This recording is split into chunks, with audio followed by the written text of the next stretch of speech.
Dharmaraj sir, एक ही इस भारत में अगर आज की तारीख में हम बात करें तो एक ही ऐसा वर्ग है जिसके पास फिक्स नौकरी है। उस वर्ग का नाम है ट्रोल। वही एक वर्ग है जिसके पास फिक्स नौकरी है। अब 1 रुपए मिलता हो, 2 रुपए मिलता हो, बहुत सारे आरोप लगते हैं, लोग तमाम कमेंट करते हैं। कोई कहता है 2 रुपए पर ट्रोल मिलता है, कोई कहता है 1 रुपए मिलता है, कोई कुछ बताता है, कुछ कुछ भी मिलता हो, मैं कहता हूं। लेकिन एक वर्ग ऐसा था जिसके पास नौकरी थी। अब राहुल गांधी और कांग्रेस अगर ये सारी चीजें करने लग जाएंगे तो वो बाकी बेरोजगारों की लाइन में ये ट्रोल्स भी खड़े हो जाएंगे, फिर कल को इनके ऊपर भी डंडे चटकेंगे। क्या विकल्प रहेगा? कांग्रेस आखिर ट्रोल्स की नौकरी क्यों खत्म करना चाहती है?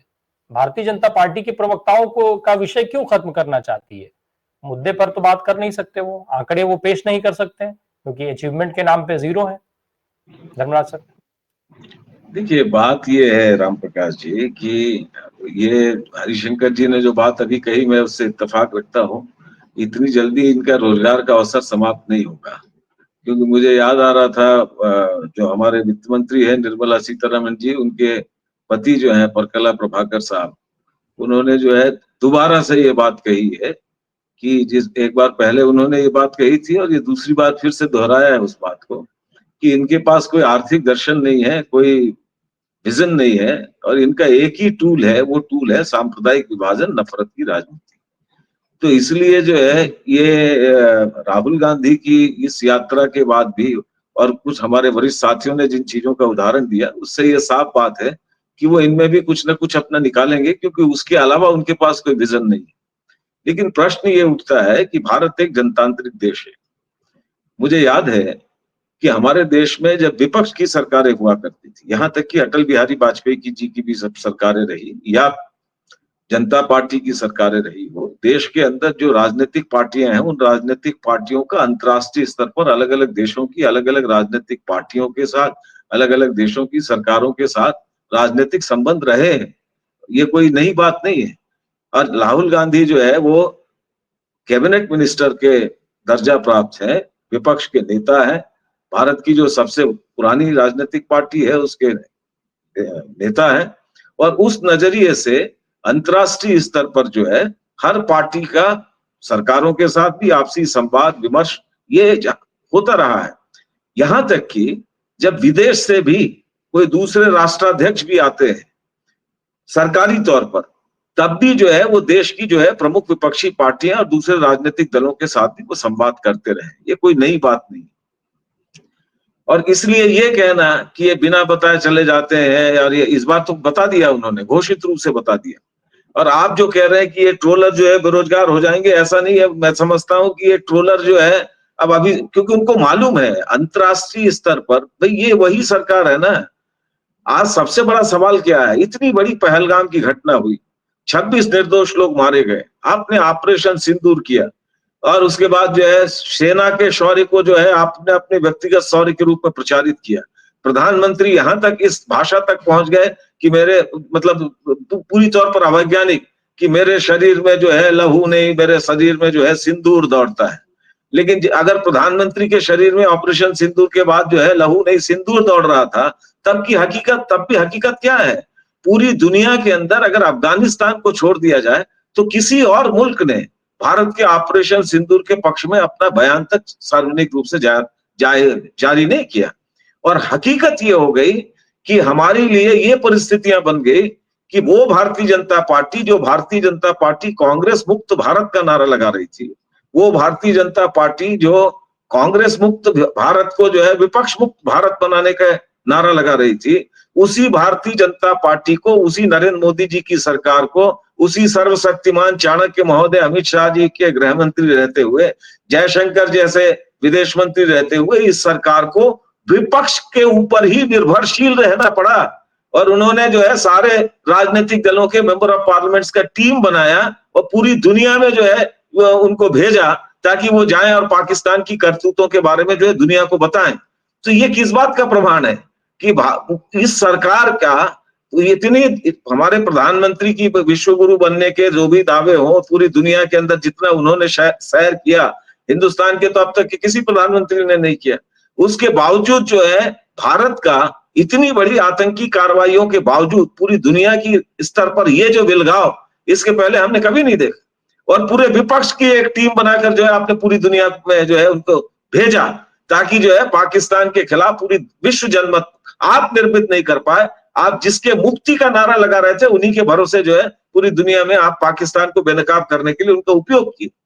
तो उस नजरिए से अगर आप देखेंगे तो अभी जो ये यात्रा हो रही है, इस यात्रा की रोशनी में भी निश्चित रूप से वो जहां जाएंगे तो भारत के अंदर के जो हालात हैं, टैरिफ वॉर के बाद हमारे देश के अंदर जो अर्थव्यवस्था का संकट है, देश के अंदर ये चाहे आप जनजी आप बोलो या नौजवान पीढ़ी, जिनको आपने जो है रोज नए नए नारों के जरिए जो है एक नया सपना दिखाया, जैसे आपने हम आएंगे अच्छे दिन आएंगे, हम आएंगे हर खाते में 15 लाख देंगे, हम आएंगे हम हर साल 2 करोड़ रोजगार पैदा करेंगे, हम आएंगे जो है युवाओं को जो है मतलब उनके हर सपने को पूरा करेंगे, और नारा दे दिया आपने न्यू इंडिया, हम नया भारत बनाएंगे। लेकिन हकीकत क्या है? हकीकत यह है कि भारत के अंदर जो नौजवान है वो आजादी के बाद का सबसे बड़ा बेरोजगारी का दंश झेल रहा है। हकीकत क्या है कि चतुर्थ श्रेणी की पदों पर भी अगर कहीं भर्ती के लिए विज्ञापन जारी होता है तो आईआईटी और आईआईएम के बच्चे भी जो है उसमें आवेदन कर रहे हैं। हकीकत क्या है कि ये सरकार नो डाटा सरकार होने के बावजूद, क्योंकि इनसे अगर आप आंकड़े पूछेंगे कि भाई रोजगार की स्थिति क्या है बता दीजिए, तो ये पीएफ का डिपार्टमेंट का आंकड़ा निकाल देंगे कि देखिए इतने करोड़ नए लोग जो है पीएफ ऑप्टी बन गए हैं, इसका मतलब इतने करोड़ रोजगार मिल रहे हैं। लेकिन वास्तविकता क्या है? आईआईटी किए हुए बच्चों में से भी 33 बच्चों को ही केवल जो है प्लेसमेंट मिल रहा है, और 67 बच्चे देश के जो सर्वोच्च संस्थान है इंजीनियरिंग के क्षेत्र में आईआईटी किए हुए बच्चों के हाथों में भी रोजगार का अवसर नहीं। आपने क्या किया? आप रोज नया नारा दे रहे थे, आप बोल रहे थे हम मेक इन इंडिया कर रहे हैं, आप बोल रहे हैं हम स्टार्टअप इंडिया कर रहे हैं, आप बोल रहे थे हम स्किल इंडिया कर रहे हैं, आप बोल रहे थे हम स्टैंड अप इंडिया कर रहे हैं। लेकिन आज अगर आपसे पूछा जाए स्किल इंडिया की हकीकत क्या है, तो आप पाएंगे कि इस देश के अंदर स्किल जो है उसका खात्मा हो रहा है, दमन हो रहा है। एक ही स्किल बढ़ी है हमारे देश के अंदर पिछले 11 सालों के दरमियान, वो स्किल है आप जो है अगर कांवड़ यात्रा करो हेलीकॉप्टर से फूल बरसाया जाएगा, लेकिन अगर रोजगार की मांग को लेकर आप सड़कों पर उतरेंगे तो आपके पेट और पीठ दोनों पर लाठियां चलेंगी। आप अगर स्टार्टअप इंडिया की बात करें, आप अगर मेक इन इंडिया की बात करें, तो आज हकीकत क्या है? सबसे दुर्भाग्यजनक परिस्थिति देख लीजिए, एक विदेशी कंपनी जो है अपना मोबाइल लॉन्च कर रही है। मैं भारतीय जनता पार्टी के एक प्रवक्ता जो सांसद भी है उनका एक बयान देख रहा था, वो इस बात पर खुशी मना रहे हैं। आप एक तरफ दावा आप नारे लगा रहे हो स्वदेशी का उपयोग करो, विदेशी का बहिष्कार करो, और एक विदेशी कंपनी एक नया मोबाइल लॉन्च कर रही है। भाजपा के जो है सांसद और प्रवक्ता जो है सार्वजनिक रूप से बोल रहे हैं और इसका गुणगान कर रहे हैं कि देखिए एक दिन में ये मोबाइल आया। क्यों?